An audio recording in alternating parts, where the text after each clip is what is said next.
नमस्कार नमस्कार candid interface को स्वागत। आम स्टूडियो रे आज अछंती डॉक्टर अशोक कुमार साहू। से या आगुरु से थिले नालकोरो एग्जीक्यूटिव डायरेक्टर, वर्तमान अछंती director L&D global Bhubaneswar.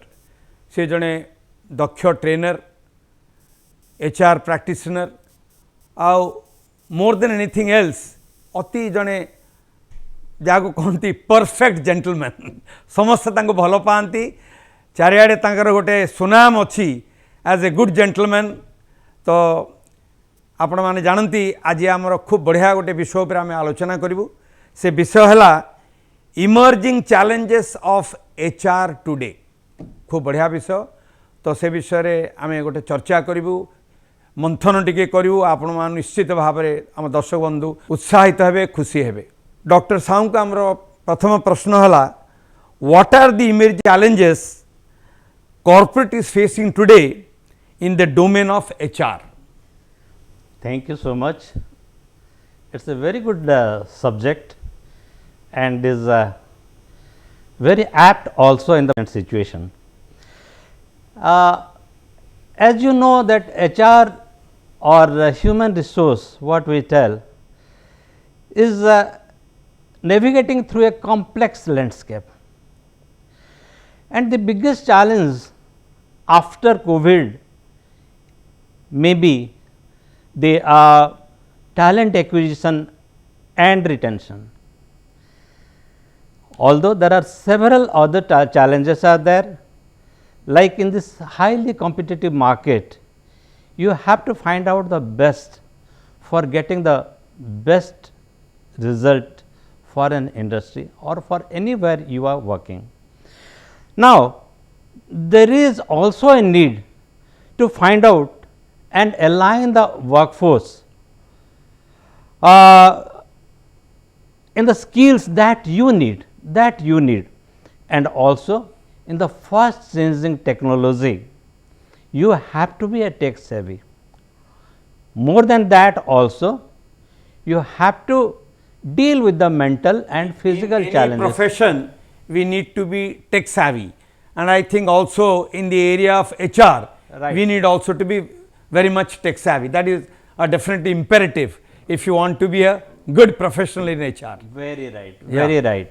And after this COVID also, when this remote workspace or the hybrid workspace has come, then it has put a lot of challenges to the HR professional, and more so the well-being of people is of paramount importance. Right. I think you will also agree with me for that. Definitely. You will see over the years lot of importance is being given to HR in different organizations, be it big or maybe it is small, but in all organizations, you know, the function of HR has definitely gone up exponentially. And what I am trying to tell is what could be the reason, because there are different, you know, functions, there are different departments, but specifically in the area of HR, a lot of importance is being given. What could you foresee? What is the reason? Yes, as you know, absolutely there is a change. Over the period of time, starting from the concept of welfare officer, now to the boardroom, and to be a strategic partner in the business of the organization, HR has traveled a lot. And when we are talking about that, HR is driving the culture of the organization. Earlier, what was happening, that if you are having a good productivity, then people were thinking that that is a good company.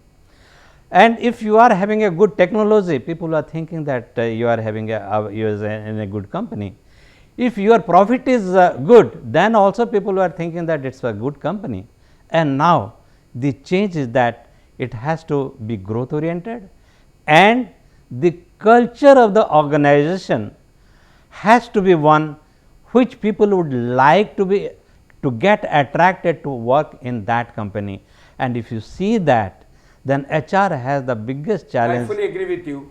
that the profile of the country, the culture, of the unit or the organization, when one is working, is very, very important. Yes. So that people, whether it be customers or even employees, they will be attracted to come to the organization. Very right. Very rightly said. Very right. Absolutely. Now I would like to ask you a very important area in HR, and that is talent management. Could you elaborate on the very two words talent management, because I am very much convinced that these days talent management is very, very important in HR. Very right. You have asked a very pertinent question. Talent management is very, very important. Talent management is a holistic approach that is attracting the right talent, developing them and engaging them so that you retain them for the organizational benefit. And in that case, what you have to do is that you go for the high potential recruitment, find out what is the need of the organization in the long term effect, go beyond your to find out what is that makes you the different from the other organization, and definitely that is the people's talent. And if you are having that people talent, you are recruiting them, you develop them to your need and engage them in such a way, and then have a growth perspective of the talent, so that it is retained by you and there is no turnover. Coming to what you have very rightly said is, you must have seen these days young guys, they always feel like hopping from one organization to another. Exactly. And as a result of which there is a tremendous pressure on the organizations. So what I am trying to tell you is how to retain people, because more than recruitment, retaining is still more important, I personally feel. What you have to say on that? Very right. So, while you are recruiting a talented person or the talented employee, you have to find out the roadmap for him, how his growth perspective will be there in your organization. Find out what your competitors are doing. In fact, yesterday only I was with some organization, those who were told that, sir, we want to see that our compensation package is you have to work out for our compensation package, because there is another organization who is taking away our people. So, in fact, when you are having a talent and you are recruiting, you are spending money, then you must invest on them. If you are not investing on them, that it may be perhaps very, very difficult to retain that. So, you have to invest, you have to find a roadmap how his growth potential is and how it is going to benefit your organization.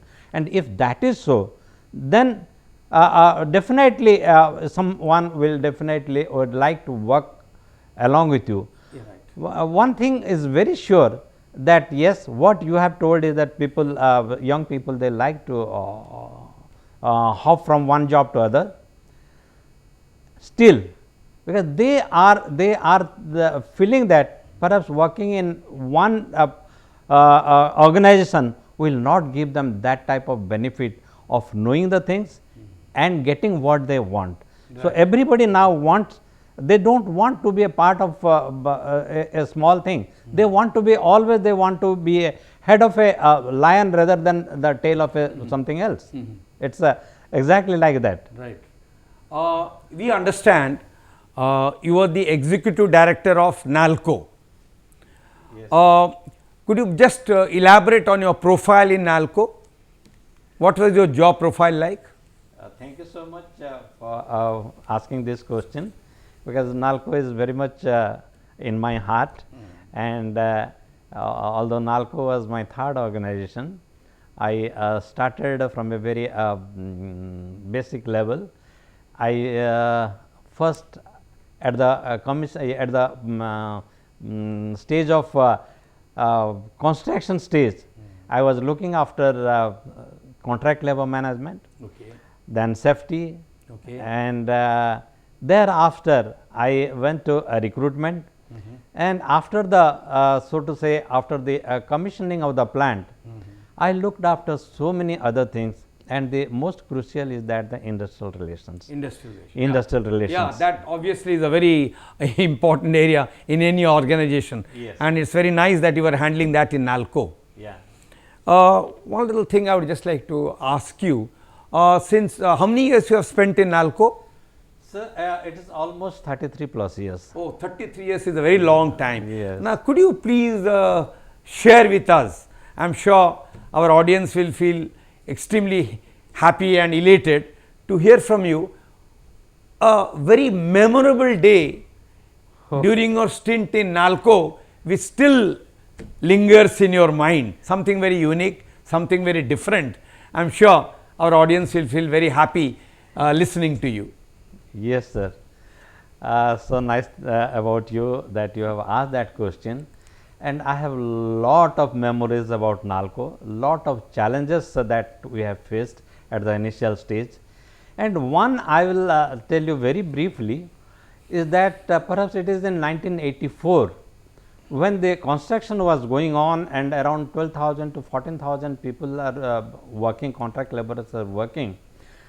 One day it was a Sunday and a small incident occurred, and that small incident, how it flared up to become a such a big issue that even if I imagine right now, I always feel shivering that what has happened on that day. Right. Like in Odia we tell that Jimiti Khalaru Mahabharata, it's like that only.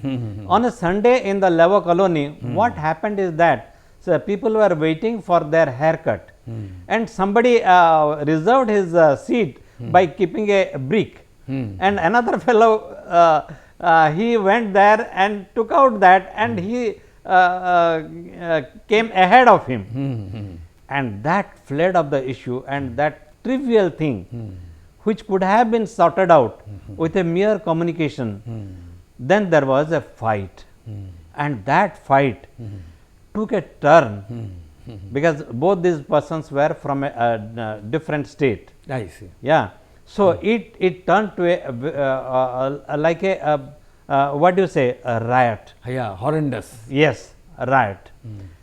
And it so happened it led into 4 murders, My God. and which I have seen in my own eyes, and I was in that type of situation, and to handle that type of situation, although I was a very junior person there. Yeah, right. And at that point of time there was no mobile communication, there was no transport communication, and Damanjodi where we are working was around 40 kilometer away from the district headquarter.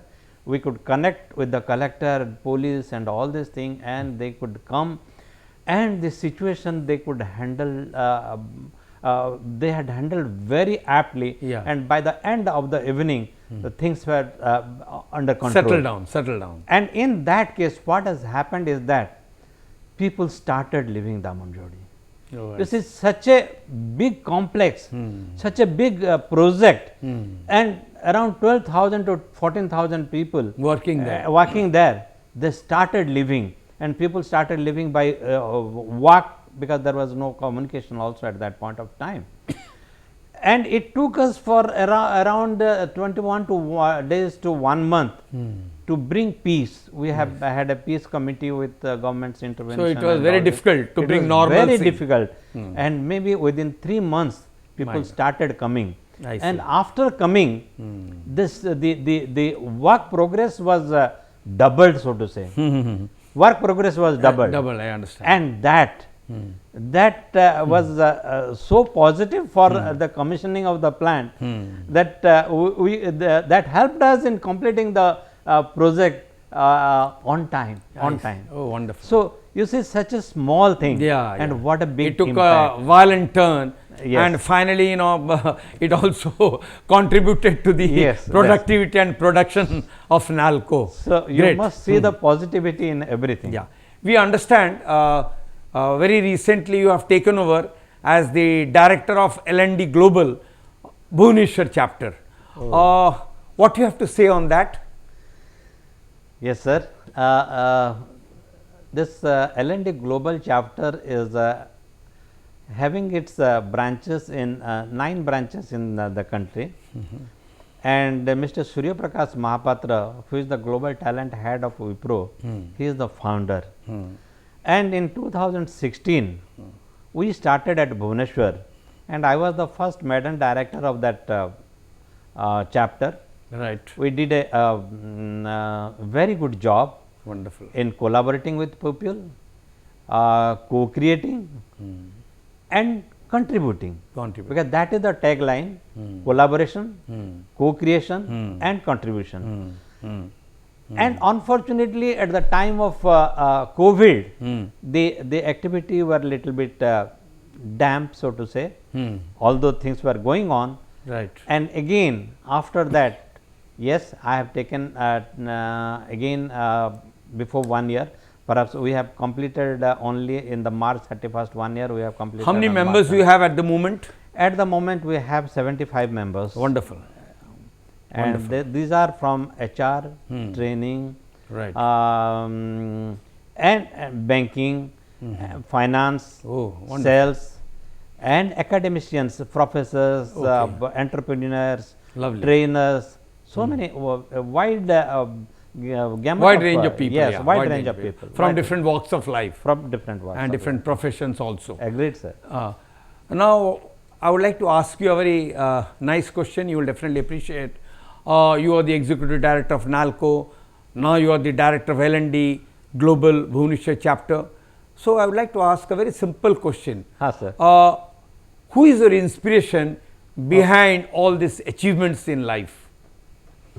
Of course, other than parents, maybe your teachers, your well-wishers, your family members, or any guru, if you have one. Very, very so interesting. Who is the inspiration behind? Very interesting, very interesting. Yeah, right. And I can't attribute it to one person only. Okay. Because it's different walks of life. You have got different people, those who have inspired you, from those you have learned, from admire the way their work, their style of working, their leadership style, and all these things. So there are definitely many people, those who are having wide variety of experience that contributed. Some people contributed during my initial stage, some contributed during my working stage, right, some contributed during my when I became. What about your teachers?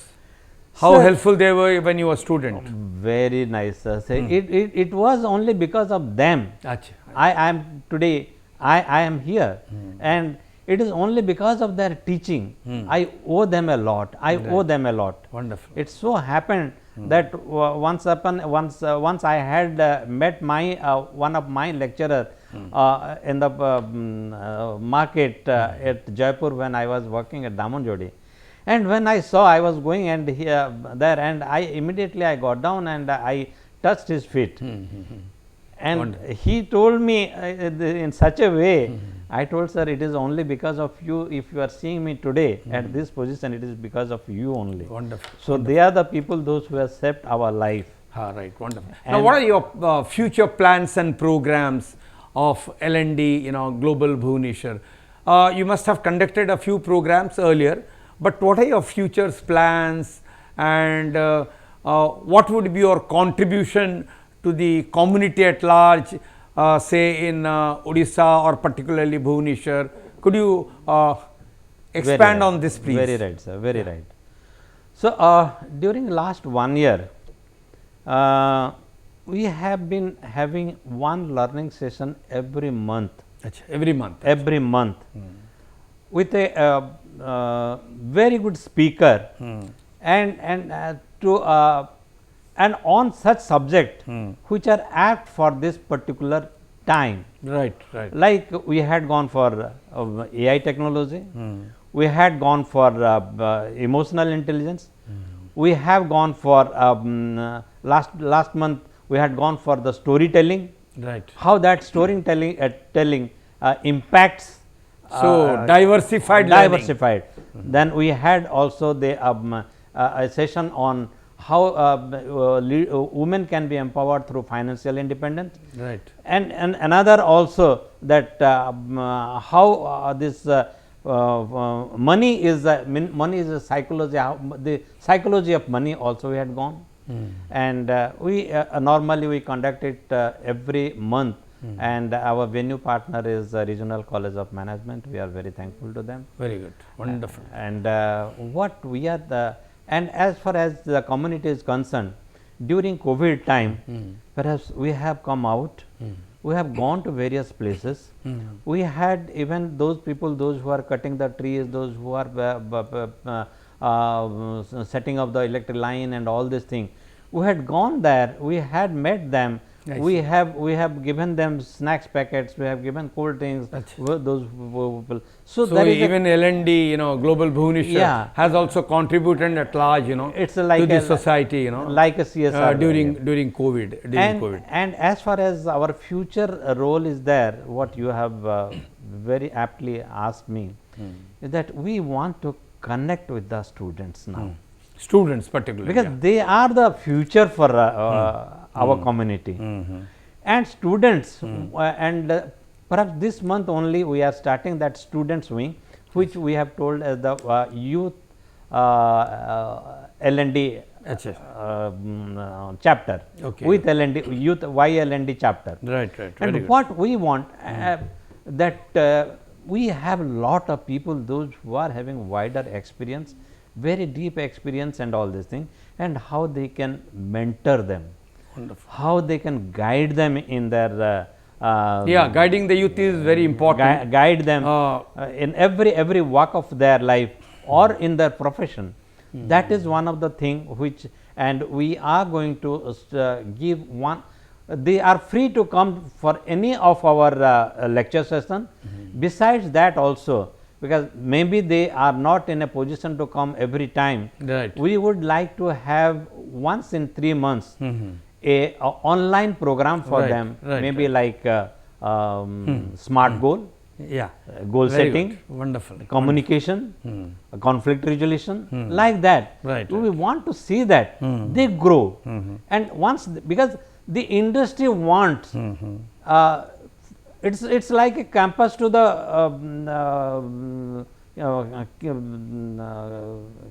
company, or the campus to the organization. If that is so, and everywhere you will see that academics, they learn the theory, whereas the practice, the practical side of it, will definitely be much more importance to them when you listen to the industry leaders. Right. That is what we are. You are giving them an opportunity to listen to the industry leaders. Right. That's a big thing. That's a big thing. Right. You will appreciate one thing if I ask you. After the COVID, a lot of emphasis is being given to hybrid and learning. At the same time, also many you will find employees are working at home and all. What do you think are the advantage and disadvantage of this type of phenomena? Yes, that's a very big challenges for the industry. And when we are talking about hybrid learning, then the advantage is the flexibility. You have got a wider audience from different places, even from outside the country. You have got the cost effectiveness, where you do not have to hire a space for conducting the program. Right. You do not have to send your people on tour or to different places, spending money, and also the cost of transport and all other things.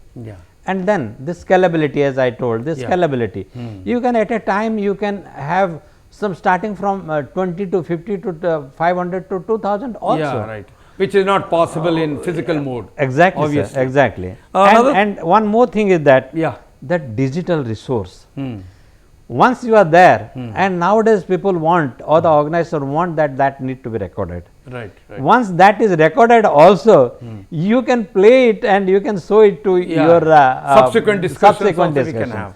So that is another advantage of Right, or the wonderful. flexibility of online or this hybrid thing. Yeah. But the problem is that when you are talking about the disadvantage, you are not having a connection with them. Yeah, right. That contact, that connection, Yeah, yeah. eye to eye connection, That very feeling is not that there. feeling. Yeah, that Because also is very important. Yes, you know. we always feel one that to one communication altogether has a different phenomena altogether. because as I agree with you. I am a NLP practitioner and I tell that we have got internal representation like visual, auditory, kinesthetic, gustatory and olfactory. Right, right. And that VAC is visual, auditory and that you can combinedly you can use when you are in a physical program. Right, very good. Now, one thing I would like to ask you is, you see, as I told you, HR is growing really in a very fast pace in India. What do you, if I ask you, what is the competency of HR personnel in India? How would you respond to that? Competency Very right. compared to other countries and all. Very right, sir. Very right question, sir. Very apt also in this particular situation. HR, what was the thinking about HR in the earlier space? Now that has got changed. Right. Earlier people were thinking that HR is a sideline job. HR is a staff function. Right. HR need not be associated with the organization's business strategy and all these things. Now, HR role has changed. Right. Now, people are not calling them welfare officer or personal officer. Now, there is a CHRO, HRBP, right. Director HR, Director CSR, Director Right. People Management. So, a lot of emphasis are being given. And in that case, at this present moment, a HR man has to be no doubt a tech savvy. I understand. Tech savvy. And he has to find out the skill gap. Right. It's not that a common thing is there. Yeah, multi-dimensional multi-dimensional. Yeah, very much. Because every individual's now study has to be there that Right. what competency he needs. Right. And you have to work on that. Right. It's not that one fit is sufficient for all the people. Right. That doesn't mean that if you are giving a communication to 50 people 1 hour, or because nowadays people want that it has to be a very short course. Yeah. Right. Then you have to find out what is the ROI for that. Right. And in that communication you have to find out whether it is a written communication, whether it is a verbal communication, or whether it is a presentation skill. Yeah, we need to identify and accordingly move. Yes. And that skill upgradation of the HR people, and also the skill upgradation of the people, those who are working with them. That is very, very important if the company has to grow. Absolutely. And if the individual's growth is required. Now, we have come to the fag end of our interface. I would like to now request you to kindly share a very enthusiastic message for our viewers, particularly the young. How would you put it? I always consider them, they are the people, those who are our future. And this future generation are very, very enthusiastic. They have a learning habit and they must learn the life skill. Right. They must learn the communication skill. Yeah, right. They must learn the skill of problem solving. They must learn the skill of creativity. They must learn the skill of critical thinking. Right. Why I am telling is that unless you do that, because you have to get an edge over others, because this is a competitive market. Yeah, right. I, as an organization, I will always find out a better person. Yes, a person who has got an edge over the other person. Right. Because nowadays, see, if you are asking for 10 position, thousands of people are working on that, right. coming for the interview. True. And the selection is nothing but a process of elimination. Correct. So, I am going on eliminating and finding out who is the best for me. Right. And if that is there, then only our youth can connect. So we need to- we that need to- has to be a youth has to, it has to be a purpose driven, Yeah, expansion. goal driven, Yeah, right.